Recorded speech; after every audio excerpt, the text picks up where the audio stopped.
Welcome to another episode of Our Interesting Times. It's my pleasure to have Florian Geyer on the show. Florian hosts a very provocative and probably one of the most politically incorrect podcasts out there, Mysterium Fasces, right? Did I pronounce that correctly?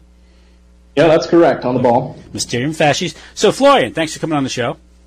It's a keen pleasure. I'm a big fan of this podcast. Well, thank you. Now, that podcast, what's it all about? I've listened to several shows, and it's very different. It's like I said, very politically incorrect, very provocative. Yes, dude. It's even caused me to blanch a couple times, but that's okay. I'm sure. And we certainly have a very wide array of guests on, so yes. We get kind of all flavors. But Mysterium Fasces is, in essence, a podcast about the Orthodox Christian and National Socialist worldview and the intersection of those two things. Mm-hmm. So it's about applying, it's basically really what we do is we give people the tools to deconstruct the modern worldview that's been given to them and learn how to look at the world as it really is. And we go further than that because we also try to frame it in a political perspective, an ideological perspective, and provide solutions for the problems that we identify, not just identify them. So that would be what I would describe Mysterium Fasces as. We try to keep it kind of esoteric and practical at the same time. So instead of like say thinking out of the box, you try to get people to think out of the lodge, the Messiah. Precisely, exactly. Because the modern world is one big lodge. That's true. That's that's it. I think we're going to get deep into this line of thought later on in this podcast. Yeah. So okay. So listen to a few. Now I suggested a few topics. If you want to take it somewhere else, that's perfectly fine. But I know you cover a lot of things. I know you've also had the pleasure of interviewing E. Michael Jones in the past. Yes. And, this topic, I know you get into a lot of your podcasts about. I know you have Orthodox. You have Dr. Raphael Johnson, right? Who I believe is Orthodox, correct? Yes. Yeah. And you had this. I guess a couple other guys. Who is Catholic, right? From what I gather, I forget the guy's name. Yes. Right. Yeah. Doc Savage. Doc Savage. Right. And you go back and forth and all that. You generally agree politically on these issues, but you come from perhaps slightly different theological or backgrounds. And how would you describe yourself as far as your spiritual or your church identity? Who do you? I'm Orthodox Christian. Orthodox Christian. Okay. So it's okay. Now. The modern world, what we're confronted with today, the culture war, obviously one of the big target of the culture wars is the Roman Catholic Church for several reasons. And a lot of the damage that we've seen in recent decades, many people ascribe it to Vatican II, or at least the spirit of Vatican II. So how do you want what's going on here with the Church, Christianity, and the culture war? Well, it's a big question to put on the plate. The Vatican II is a council that very much, as all other ecumenical councils did, operates on geopolitical, theological, ecclesiological, many different levels. Linguistic, primarily, I would say. And so one of the things to understand before we even begin to discuss what Vatican II is I think that we have to just establish for the listeners what exactly an ecumenical council is, what its context is, what its purpose is. So an ecumenical council, ecumenical just means universal. We could also say Catholic. An ecumenical council is a universal council of the Church, in the Roman Catholic Church in this instance, which convenes to anathematize heresy and define dogma and set down regulations for church life. So the first council was called in 325 in Nicaea. It was convoked by the Emperor Constantine. And so the Orthodox and the Catholics share 7 councils, which we accept, whereas after the Great Schism, the Catholics went on to convoke many more councils that the Orthodox do not accept. Vatican II is the latest of those. Okay. And because the schism being 1054, right? That was the Great Schism. Yeah, that's a tentative date. It's important not to think of these things as kind of like a snap your fingers and it's dissolved. It was a gradual process. Mm-hmm. That you could say 1209. I believe that's the Third Crusade or Fourth Crusade, which sacked Constantinople, is a better date to kind of say, okay, here's the solidification of the schism. The point is that an ecumenical council, it has the power to teach infallibly. Mm-hmm. Right? It has the authority, right? And so in the West, they believe that the authority ultimately comes from the Pope, whereas in the East, we believe it comes from Christ and his successors, the College of the Bishops or the Apostles. Okay. So the thing is, you're going to have to go ahead stop me and slow me down and get me to explain things if I go too deep into the esoteric theology, or I get too far into that angle, because that's my area of expertise, and I know that you probably want to get into some more kind of wide lens type stuff. Yeah, exactly. Vatican II, it was meant to sort of, it was called updating or the Catholic Church to the modern world. This was done, of course, in the aftermath of the Second World War. Europe was leveled, destroyed, largely major cities. Its civilization was largely shattered by that war. So this council was called, I think, in 1959. This is also during the later days of Pius XII, who was very ill, from what I understand. And so there's a crisis in leadership in the church. But this council was called, I think, 1959. It convenes 1962 to 1965. And there's a joke that a lot of people say about the council. It says apparently the council was there to open the church doors to the world, and it seems everyone left the church. and if you the numbers do seem grim. I mean, I was citing this article written about a decade ago by Pat Buchanan about Vatican II, and he cites the number of priests in the United States more than doubled to 58,000 between 1930 and 1965. Since then, that number has fallen to 45,000. By 2020, there will only be 31,000 priests left. More than half of these priests will be over the age of 70. Ordinations, 1965, the year the council closed, 1,575 new priests were ordained in the United States. In 2002, this is when the article was written, the number was 450. In 1965, only 1% of U.S. parishes were without a priest. Today, there are 3,000 priestless parishes, 15% of all the U.S. parishes. Seminarians, between 1965 and 2002, the number of seminarians dropped from 49,000 to 47,000, a decline of over 90%. Two-thirds of the 600 seminaries that were operating in 1965 have now closed. Sisters, in 1965, there were 180,000 Catholic nuns, and back then they were really Catholic. By 2002, they had fallen to 75,000, and the average age of a Catholic nun is today 68. In 1965, there were 104,000 teaching nuns. Today, there are 8,200, a decline of 94% since the end of Vatican II. Religious orders. For religious orders in America, the end is in sight. In 1965, 3,559 young men were studying to become Jesuit priests. In 2000, the figure was 389. With the Christian Brothers, the situation is even more dire. Their number shrunk by two-thirds, with the number of seminarians falling 99%. In 1965, there were 912 seminarians in Christian Brothers. In 2000, there were only 7. The number of young men studying to become Franciscans and Redemptorist priests fell from 3,379 in 65 to 84 in 2000. Catholic schools. Almost half of all Catholic schools in the United States have closed since 1965. The student population has fallen from 700,000 to 386,000. Parochial schools suffered an even greater decline from 4,000. Some 4,000 have disappeared, rather, and the number of pupils attending has fallen below 2 million from 4.5 million. Catholic marriage. Catholic marriages have fallen in number by one-third since 1965, while the number of annulments have soared from 338 in 1968 to 50,000 in 2002. Church attendance. 1958 Gallup poll reported that 3 in 4 Catholics attended church on Sundays. A recent study by the University of Notre Dame found that only 1 in 4 now attend. Only 10% of lay religious teachers now accept church teachings on contraception. 53% believe a Catholic can have an abortion and remain a good Catholic. 65% believe Catholics may divorce and remarry. 77% believe one can be a good Catholic without going to Mass on Sundays. By one New York Times poll, 70% of all Catholics in the age group of 18 to 44 believe the Eucharist is merely a symbolic reminder of Jesus. He quotes, Pat Buchanan writes, 4 decades of devastation wrought upon the Church, the final disgrace of the hierarchy and the moral courage of the Boy Scouts to keep the perverts out of the seminaries and throw them out of the rectories and schools of the Holy Mother Church.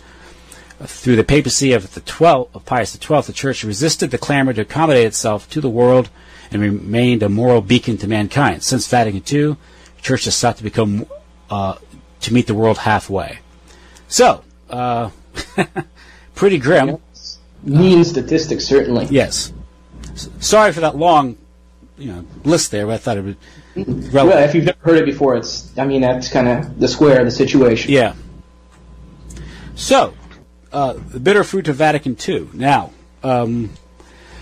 what was going on in Vatican? And obviously, what they said, it was this updating of the church, the aggiornamento, I think is the Italian word for that. Aggiornamento, yeah. Am I pronouncing that right? I don't speak Italian. Aggiornamento. Aggiornamento.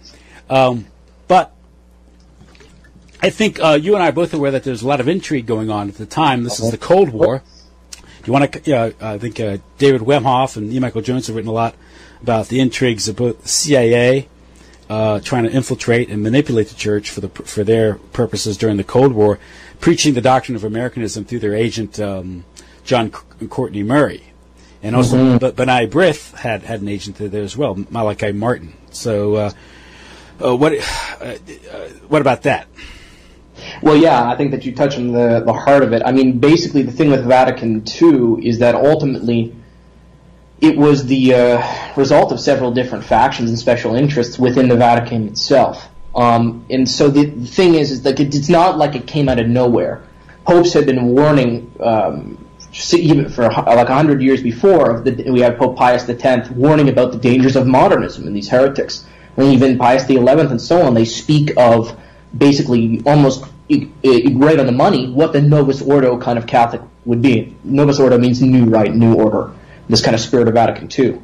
And so it's not as if this council jumped out of somebody's closet. It had real context. As you say, we had seen the complete destruction of Europe and all of the traditional Christian monarchies and even third-way type political theories, so fascist and National Socialist regimes had been soundly defeated militarily by international communism and national communism and liberal democracy.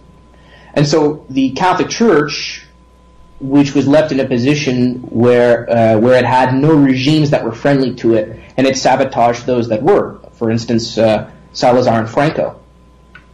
Yeah, I'm right now. I'm in the middle of David Wemhoff's book, and he has some incredible insights on the tensions with the Franco regime, the Salazar regime, and how the Catholic prelates had been Americanized, and this left those regimes without any backing within the Catholic Church.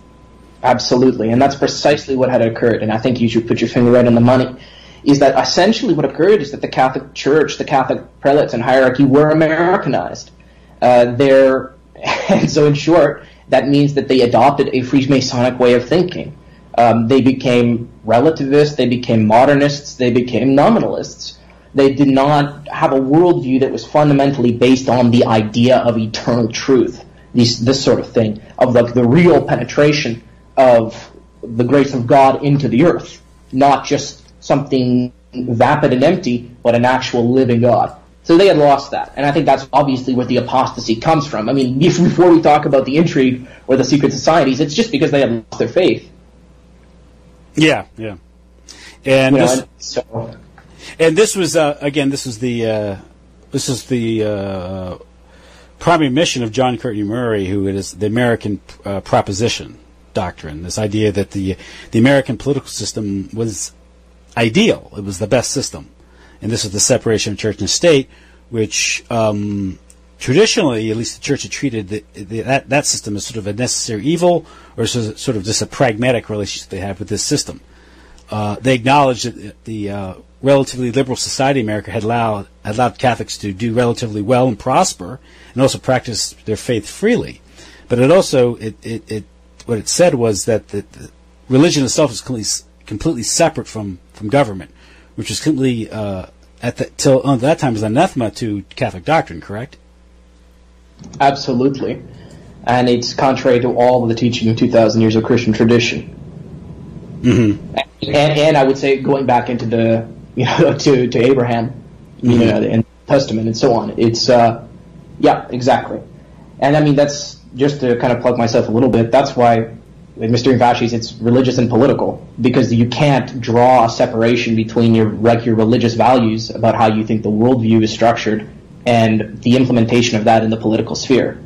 Mm-hmm. There's not a separation. And that separation precisely comes from this Americanist heresy, this Cartesian Gnostic bifurcation of the physical and the spiritual, of the church and the state, right? And they just the distinction from a Catholic perspective, small c, is arbitrary.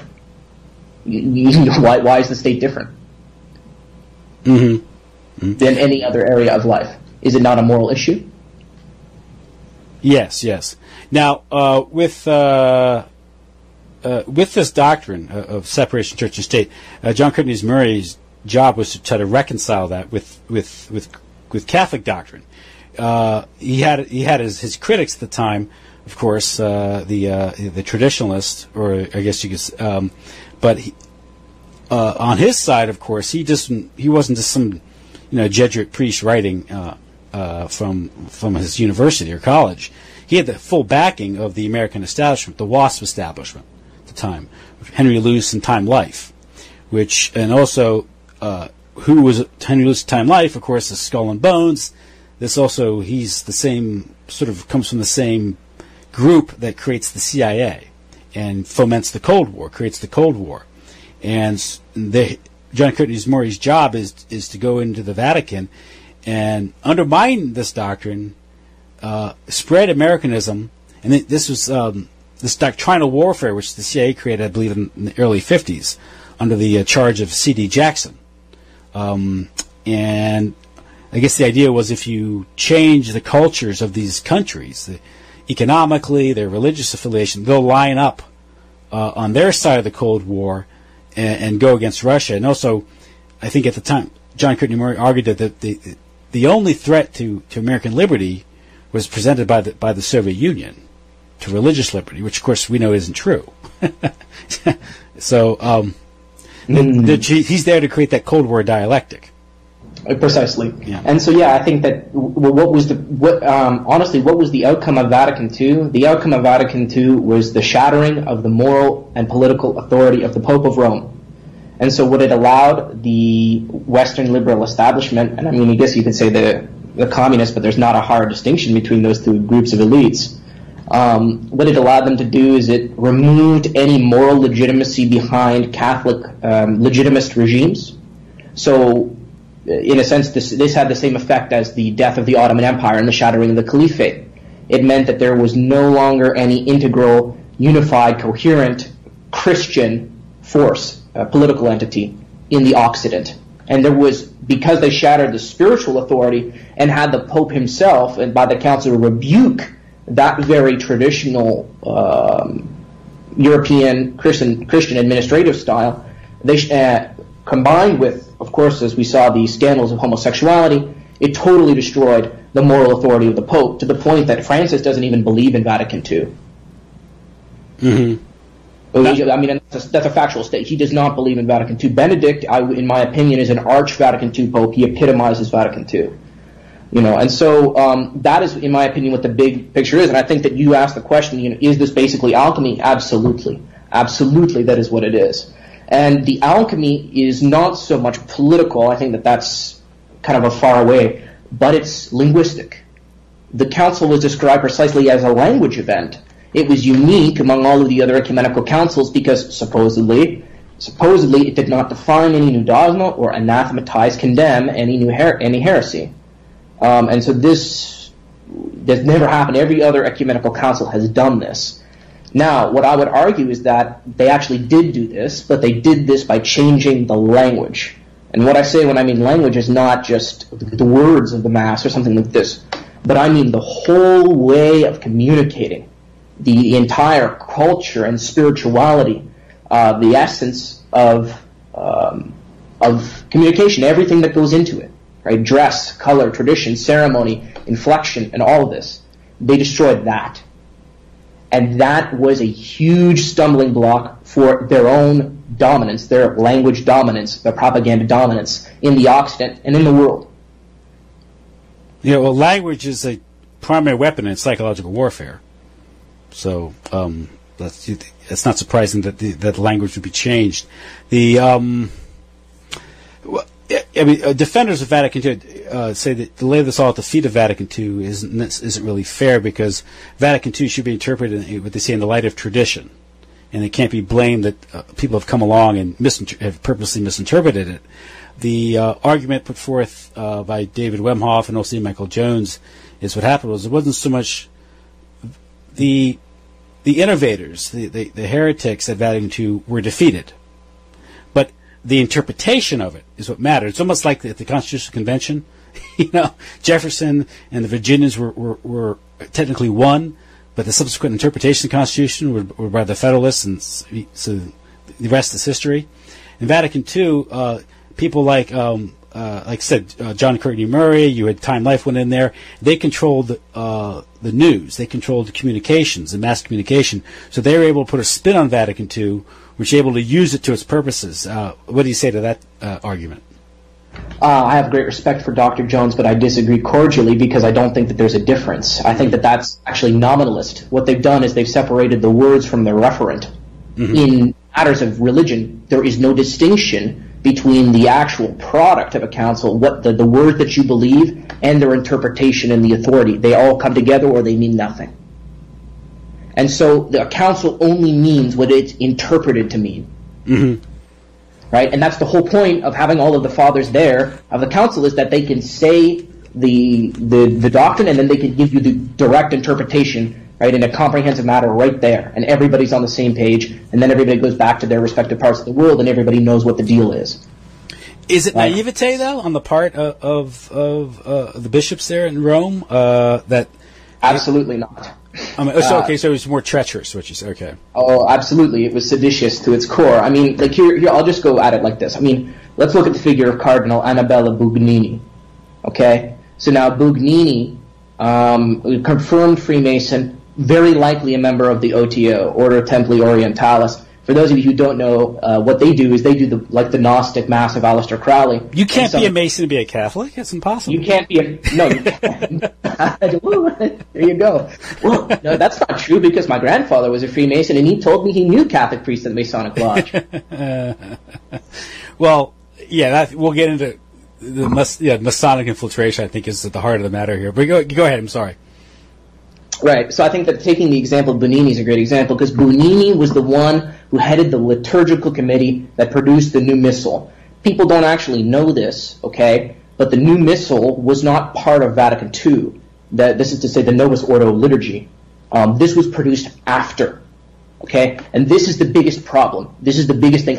Even setting Vatican II aside, if Vatican II stood on its doctrine, but there was no change of the liturgy, I think the Catholics would be way better off. Mm-hmm. But it is precisely the destruction of the Tridentine liturgy, the Latin Mass, the extraordinary form, whatever you want to call it, that was the death blow, the total destruction and devastation to the spirit in the West. Because the liturgy is the only thing that can challenge the propaganda apparatus of the Antichrist. Because what the liturgy does is it gives the layman everything he needs to form a coherent worldview without having to digress into long intellectual treatises. Which is usually the source of much mischief, right? Precisely. Yeah, which they can see with the settings. It's the big-brained niggers, so to speak, that mess everything up. Yeah. And, of course, we're talking Vatican II, 62, 65, and, of course, this is also in the context of what's going on in North America at the time. This is also at the same time that Father Hesburgh at Notre Dame is alienating Notre Dame from the church. Mm-hmm. Working for the Rockefellers, too. Yes, exactly. Yeah. I mean, we know what I would argue is I think that Vatican II was part of a global Western attempt to disintegrate all fabric of the previous civilizational worldview, to destroy the traditional European and, by therefore extension, Christian worldview as it existed in North America and the rest of the Occident. And so, we know about, of course, how the CIA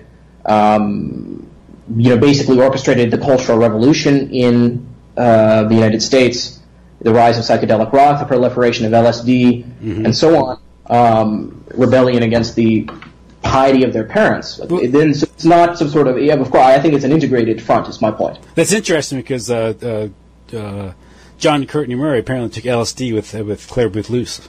Of course. That also raises the specter of MK Ultra too, by the way. So, absolutely. One of the programs was to get high, government officials to take drugs, and we hear stories of John F. Kennedy doing that with Mary Meyer, Mary Pinchot Meyer. I don't know how true that is. You never know, but it is it is funny. LSD was part of a big weapon used by the CIA to do that very thing, to to screw up the thoughts of important people, and also to, well, they seeded the country with it. These rock festivals, things like that. Yeah. So there's a broader cultural wars going on there. That again, it isn't organic. This isn't some natural process. It's being fomented and created by Time Life again. Time Life back in the mid 1957. Yeah, 1957. They had a spread there praising the magic mushroom and the use of psychedelics, and they're sort of seeding the cultural ground for the Summer of Love 10 years later. You also have the Vietnam War, right, which is rending society and creating the generation gap, along with the music itself. So absolutely, And so we come back to this originally. Well, what was the end goal of Vatican II? The end result was the dissolution of the tradition.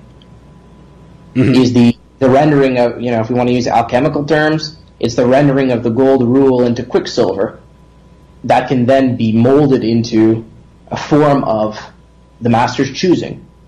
And so I would say that the process that we're experiencing in the West right now is the continual breakdown, the continual liquidation of all natural and moral law. I mean, even on the biological level, it's being completely degenerated. And so I think that Vatican II was the necessary, that was kind of like the last great wall that was holding back the complete dominance of the Antichrist language, so to speak. And I think if I may digress and get into this language, I think that this is really all what it's about. I think that's what it comes down to at the end of the day. When we came back to it, is you even say, like, guys like E. Michael Jones, they basically just make the claim, oh, well, everybody misinterpreted it. They misheard it. The language is wrong. Right? And so even if they're correct, that's even if we accept, what they say, right? E. Michael Jones and his argument, the language is still a question on the table. And so the language, capital L, refers, as again, to all forms of communication. So when you go to the liturgy, and especially like the liturgy of St. John Chrysostom, which is what the Orthodox use, or the Tridentine, the Latin Mass, what's going on is that everything is symbolic information. Every movement, every gesture, everything, the church, the architecture, the iconography, all of it, right, is transmitting information to you, is language, is communication. It's loaded with meaning. Symbolic does not mean vacuousness or emptiness of meaning, but rather it comes from the Greek word sim, which is together, and bol, to point. And so it points beyond, right, the sum of its parts. And so for Orthodoxy, we believe icons are literally windows into heaven. And so that's what the liturgy is. The liturgy is the manifestation for Christians of the reign of God, the kingdom of God on earth. And so, if you don't, have if you're not, if you're just some, regular Joe Blow and, you've got better things to do with your life than sit around and talk about theology and geopolitics, you've got a family to raise and, chickens to manage, very important and noble stuff, and I'm not saying this cynically or sarcastically at all. I mean that this is just as important as what we're doing now. You don't actually have the time or the ability to have a formal understanding of this. Mm-hmm. And so what liturgy does is it gives you that automatically. Yeah, it's a manual, more or less. Exactly. To provide for the layperson, the one who's out there, working, providing the material means for his family and for his community and ultimately for society, and of course the church lives off that. So everyone has a function here. But the church then is there to provide the liturgy, so he doesn't have to bother. Well, it's actually interesting. You bring up a good point. You bring up a good point, Tim, and there's not that the traditional view is that there's not a separation here. It's not that the man works for the church. The man is the church. The church is the community of the believers. That's not the hierarchy. Yeah. The hierarchy are like a limb and appendage of the church. And so actually, going back to the idea of integralism or Christian monarchy, it's also sometimes called the symphony of power, symphonia. Mm-hmm. The understanding behind this is not just that the state and the church are one, but it's that everybody is in the church. And so the whole nation, the whole civilization is part of the church, is the church. And so the king is just a member of the church who fulfills the function of taking after the whole household militarily and politically and ensuring justice. And so there's not, the Orthodox view would be that there's not a difference in grace between a farmer and a bishop. They're not different. Yeah. Now, of course, this runs completely opposite to the liberal Western idea of government, and particularly how the U.S. government was set, which is why it's so difficult for many Americans to contemplate or to accept these arguments, because what they've been taught in civics class, what they've been taught with the proper relationship between the state and the individual is based on these Enlightenment principles. This is it. Yeah. And so this is what has happened is that Vatican II was just is succumbing to modernism. Pope Pius X said modernism is the synthesis of all heresies, because what it basically is it just says you can make shit up. Mm-hmm. Am I cursing this podcast? Yeah, go ahead. Okay, yeah, it's just making shit up. I mean, that's what heresy is. Mm-hmm. Is you just say, well, I don't care about authority. I'm just going to decide to believe what I want to believe.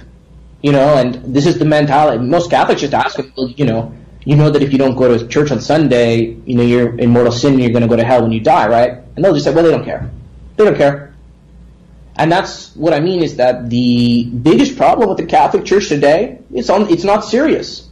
Nobody takes it seriously. It doesn't take itself seriously.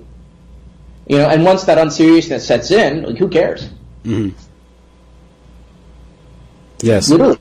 I just think that's the strongest argument. It's like, well, if they don't care, why should we?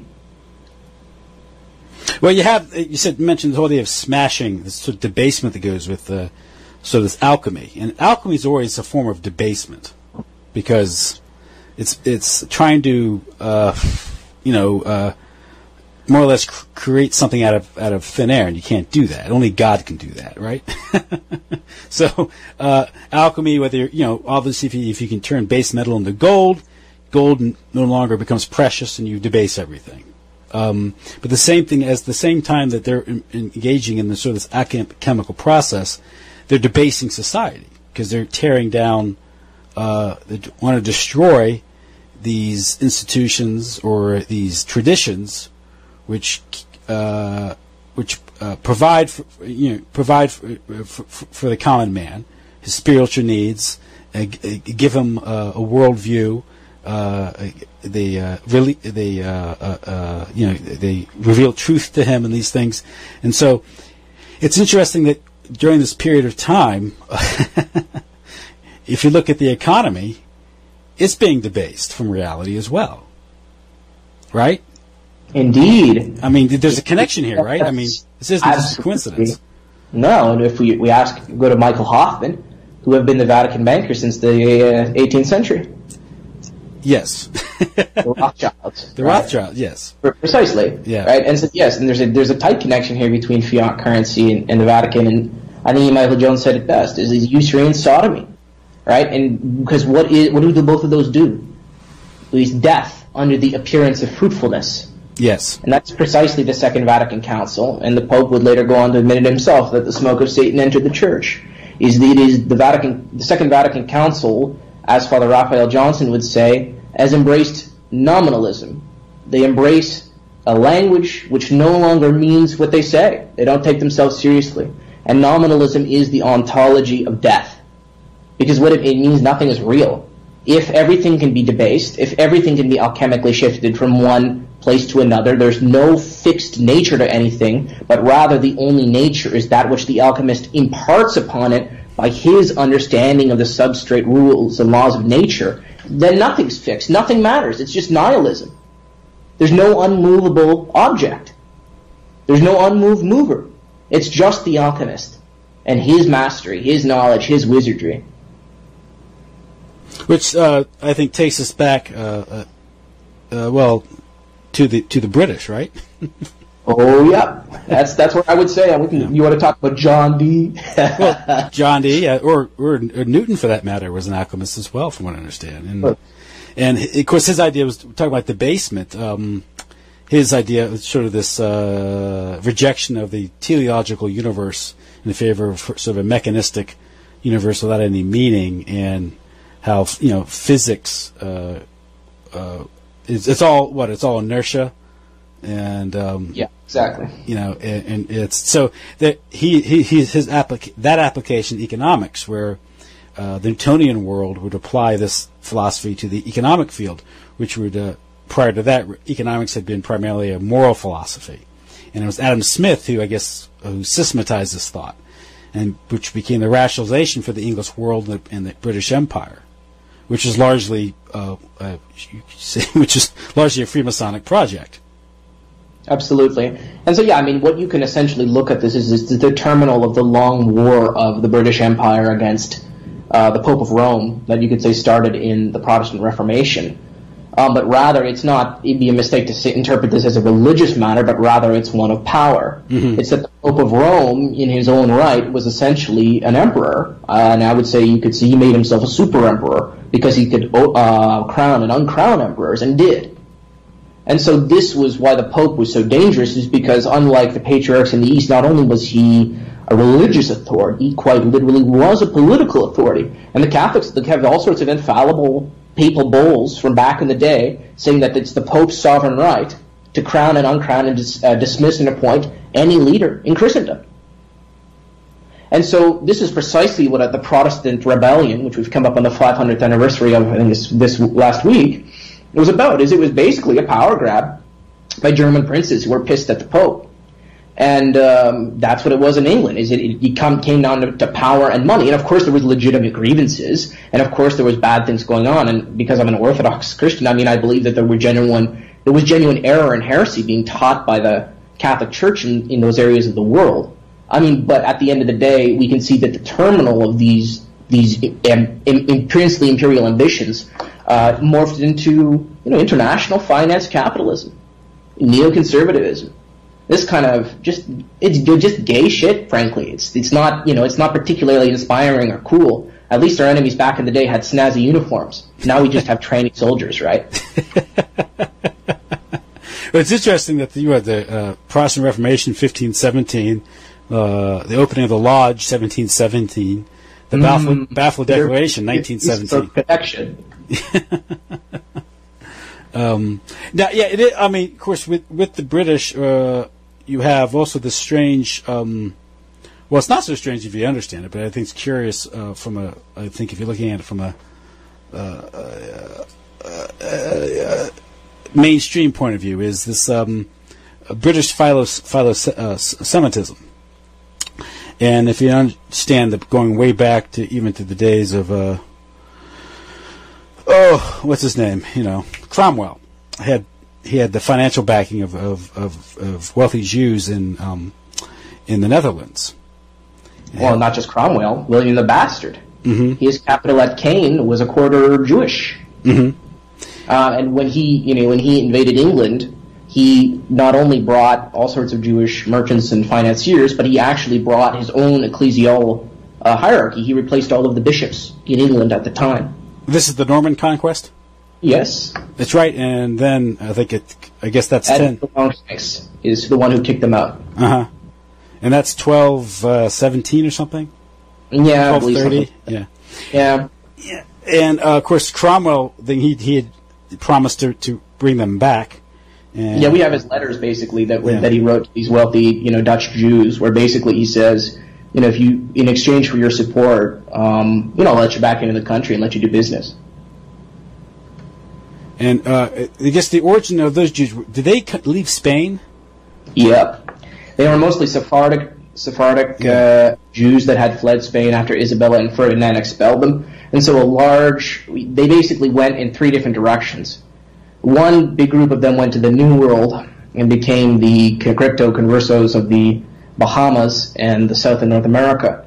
One big group went to the Netherlands, and I'm a Dutchman, so I say this to my own shame, integrated themselves into the burgeoning Dutch Sea Empire, and another group went to the Ottoman Empire, to Constantinople, where they worked with the Muslims. There had been since the conquest a very well-established group of Jewish merchants and advisors and so on working inside the Ottoman system, especially located in a district known as the Fanar in Constantinople. That's interesting. And I think centuries later, was it the British and the Zionists who kind of stirred the Turks up to perpetrate the Armenian genocide? Absolutely. Yeah. Well, my understanding is that Ataturk himself was from a particular, like a Jewish tribe in Turkey. I could be misquoting there, but I'm fairly certain that that's an accurate statement. And many of the ruling members of that particular revolutionary movement were Jewish. Because Ataturk was, of course, a Freemason. This is the Young Turks, right? Yeah, the Young Turks. The Young Turks was a disproportionately Jewish movement. Mm-hmm.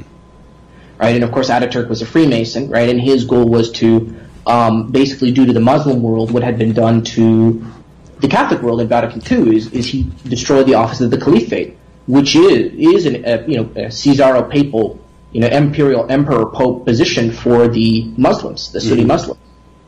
And that revolution, I think, is directly comparable, and that's what allowed the rise of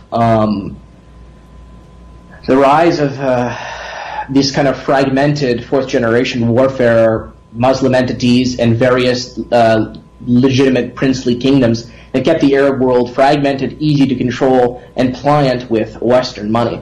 And of course, we see this dramatic portrayal in the movie Lawrence of Arabia. Absolutely. If you know the history, you can read into the movie what's happening there. But I think there's never every mention of a Masonic lodge in that movie, though. So that is, yeah, exactly. That is the one omission for sure. So if you want to know who really rules over you, just find out who you can't criticize or point out, and that's Voltaire, who, according to that's actually not a Voltaire quote. Yeah. So that's from the neo-Nazi David Lane. Oh, really? His 8 precepts. Yes. That is a Biblia. That quote is from David Lane and the neo-Nazi. I use that term euphemistically. Mm-hmm. The National Socialist, in his 88 precepts, which are, theologically not very good, but have some legitimate natural law points, of course. Mm-hmm. And he basically said that, and a whole bunch of guys on the internet, National Socialist trolls, basically memed that to be Voltaire. And really? That's funny. Yes. I heard people say it was dispute whether it's a quote. That's what I was saying. I'm never sure. So, but it's it's a true. If you look that up, you can't find. I'm fairly certain that you can't find any. There's no source for that from Voltaire. Yeah, it's like all those quotes, like those Jefferson quotes that you can never really source. They sound so prescient. The reason why they're prescient is because someone made them up the day before yesterday or something. Yeah. But because the role of the British Empire, of course, and its fostering of Zionism. Oddly enough, Zionism has its origins as a doctrine within the British Empire in Palmerston in the mid-19th century. Mm-hmm. It's novel and innovative for the Jews. It's not it's not an organic Jewish ideology. Yeah, and I guess for most Jews, they didn't really become committed. If you're a man on the street Jew, I guess they didn't really become Zionist probably to the late '60s, probably after this. Yeah, Yes, absolutely. And this actually brings us full circle back to Vatican II, Nostra Aetate. Yeah, Go ahead, Tim. No, go ahead. Nostra Aetate. Go ahead. Yeah, so Nostra Aetate in our times. So this is the document of the Second Vatican Council dealing with Catholic relations with non-Catholic religious bodies, especially the Jews and Muslims. Now, this basically makes it did a few basically very radical things, but the first biggest thing is that it totally absolved the Jews of the corporate responsibility for the death of Christ, which is an innovation. And I'm going to have to go into some hard theology here to explain this, because most people aren't going to get this and assume that I believe this because I've got burning hatred in my heart for every Semite. So to understand that particular Christian doctrine that was overturned by Nostra Aetate, or effectively overturned, but it essentially said they weren't corporately responsible for his guilt, is that individualism was invented in the Enlightenment. In the ancient world, there was no such thing as an individual. It simply did not exist. When a man is born, if his family is not there to take care of him, mother and father, he dies. Little baby dies. There's nobody there to take care of him. So none of you who are listening, nor myself or anybody, are individuals. Everything we didn't create our language that we're speaking with right now. We inherited it. And so God deals with people primarily. He does deal with the individual in terms of his soul and judgment, but he also deals with groups of people, with nations, with tribes, kingdoms, and so on. And so this is what's called corporate identity. Corporate as in body, not some sort of business operation. Yeah. Right. And so in the ancient world, your primary identity would be with your family, of course. And so the family, the household unit, that is the basic unit of society. And that doesn't mean just the nuclear family. It's a much broader term than that. It really means the extended family. Yeah. 3 generational blocks. And we'll get into the distinction of that maybe later on, but as far as the destruction of that concept in the West. Right, precisely. And so the understanding had been that what we have to get clear is that Jesus Christ was not was a Jew because he was a Judean. He was from the tribe of Judah and the king of Judah, right? Jew does not refer to the Hebrew race or the religion of the Old Testament. But Jesus Christ was not only the God in the flesh, the Messiah, but he was also the physical inheritor of the kingdom of Jerusalem, and the inheritor of the tribe of Judah, which was the tribe that all of the chief priests and the scribes and the Pharisees were from. And so what happened is that at the Sanhedrin, when all of the elders of Judah came together, they collectively anathematized him. They condemned him to death. And before then, he announced who he was, his divinity, said, "I am the Son of God," and they basically rejected him. And so this is a corporate rejection. Their leadership in totality rejected him, and furthermore accepted a blood curse upon themselves. So, if you don't believe it, if you're an individualist, obviously you think this is a bunch of nonsense. But for the ancient world, this is totally how they think, right? And if you read the Talmud, the Jews certainly think this way about Christians. So, now I say all that to say that this is what happened with Nostra Aetate. Nostra Aetate essentially broke that skepticism, shall we say, that had existed between the Catholics and the Jews since the Middle Ages. Whereby the Catholic Church had said that they did not actively, in most instances, persecute and oppress the Jews, in the sense of prohibiting them to exercise their religion wholesale, but rather, protected them from attack and harm and so on, so long as they did not subvert society. This was Sic Deus Nam, I think, right? Exactly.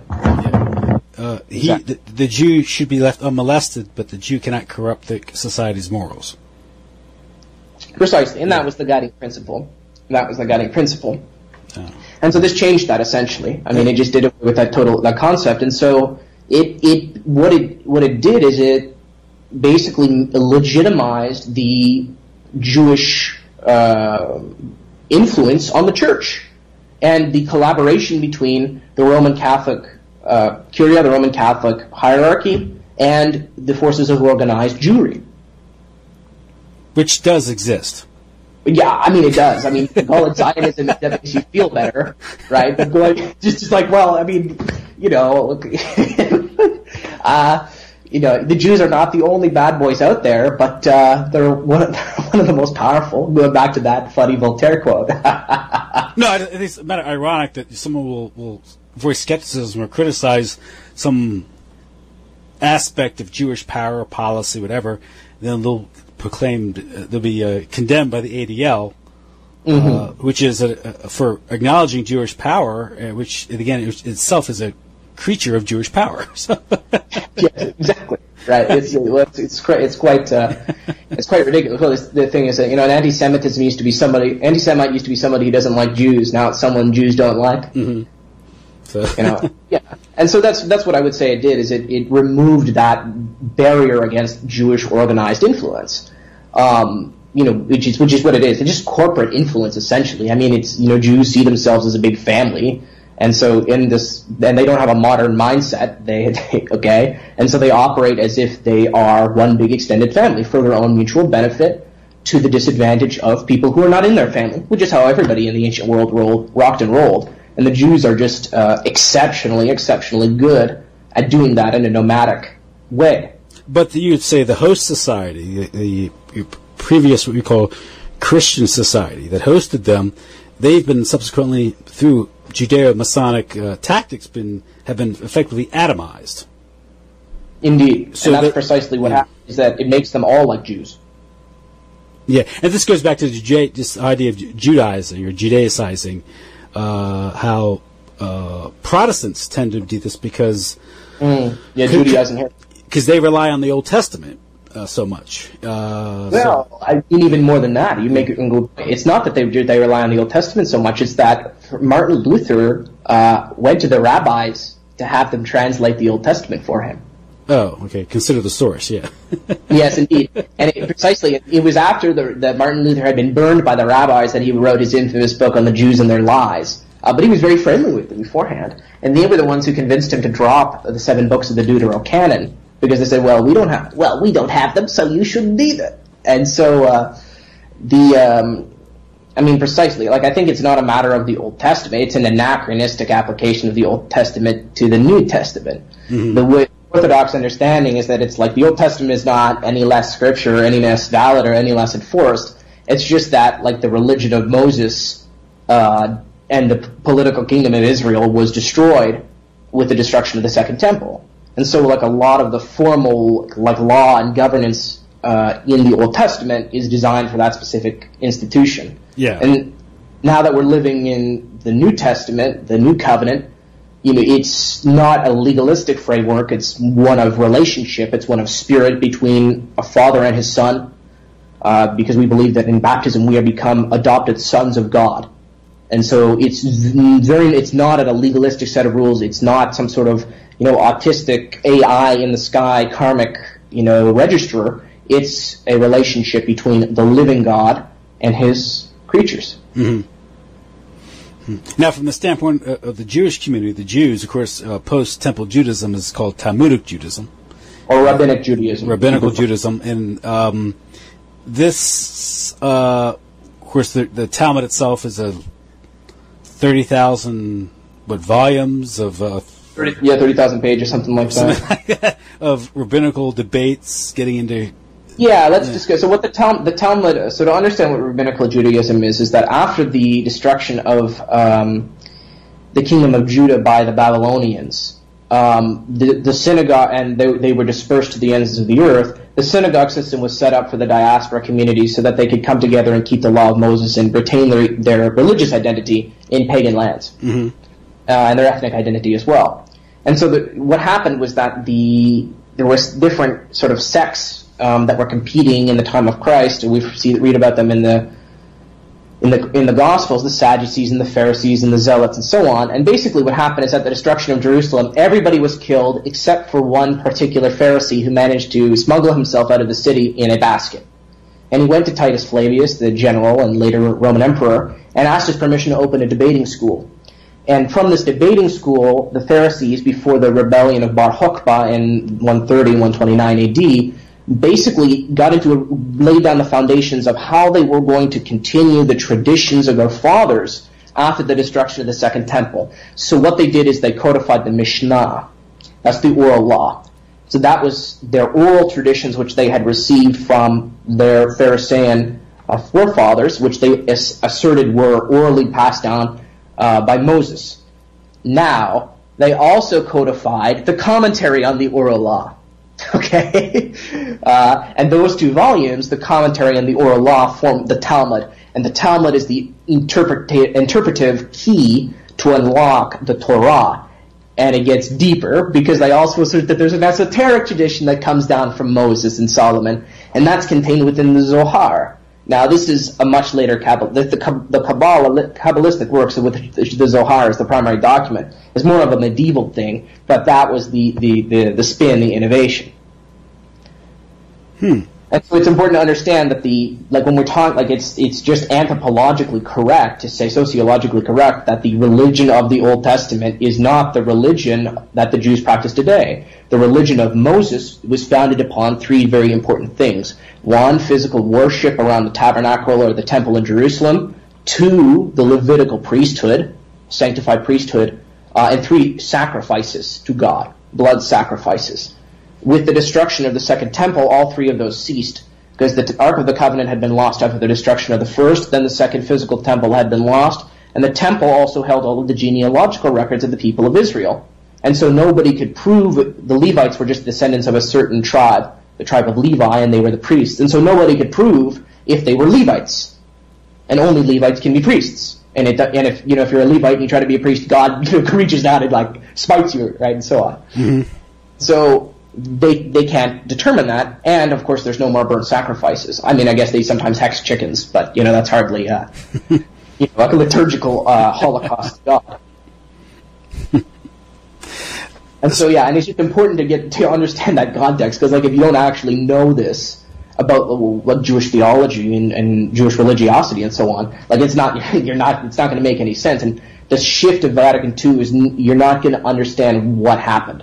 And so that is, going back to it, Tim, is that it was the breakdown of that wall, of the one last barrier of protection against organized Jewry. And of course we know, because the Rothschilds were their bankers, like that had been compromised long ago.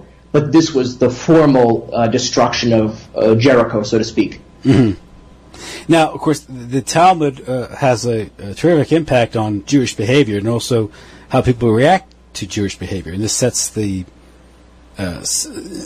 course of history of how the Jews are treated or how they relate to their host societies. And some people have described that the Talmud itself is a tool to maintain rabbinical tyranny over the Jewish people, to keep them enslaved and mentally enslaved, because it's there to incite or foment problems, which then causes group cohesion. Absolutely, I agree with you 100%. And I think that the best evidence of this is that the Jews are not doing so hot these days. I don't know if anybody's noticed, but like Israel's being culturally marxed up. Mm-hmm. They've got big gay pride parades in Tel Aviv. Yeah. So, if the Jews are supposed to be like these, if like the Jews are everybody like sitting in a corner, and international Jewry is like, okay, what we're going to do is just subvert the goyim, and we'll keep ourselves very pure and wholesome. This kind of stuff wouldn't be happening. Yeah, well. So I think that it's precisely that, is that the top tier of Jews are mercenary as much as the top tier of Anglos or anybody else. Yeah. And so, of course, they use the Jews for their ends, and I do believe theologically the Jews as a collective are Antichrist, a manifestation of that spirit. But I think at the top, the top dudes, Rothschild doesn't give a fig for Jewish blood or the state of Israel. He really doesn't care. He wouldn't bat an eye or shed a tear if the Holocaust really happened and 6 million died. Well, don't they have a street named after him? Yes, exactly. There's some special vintages, I'm sure, in Bibi's presidential palace. Mm-hmm. Well, yeah, I mean, you have an elite, a gangster elite that's whether it's your Soros or who's the gambling kingpin. He runs Mandalay Bay and all that stuff. Oh, yeah. Tip of the tongue, but it's escaping me. Yeah. Now, it's the Rothschilds themselves were using. Of course, they were able to utilize. They helped create Zionism, and they commissioned the Schofield Bible to yes, they did. Rope in the evangelicals. They tried to get the Vatican to go along with it. The Vatican didn't back then. But again, you mentioned here we have a significant problem here historically. Well, a problem in historiography, perhaps, is it seemed to be that Western civilization, at least society, was aware that there was at least a problem, perhaps, a question, a Jewish question, yes, of dealing with a subversive or problematic minority.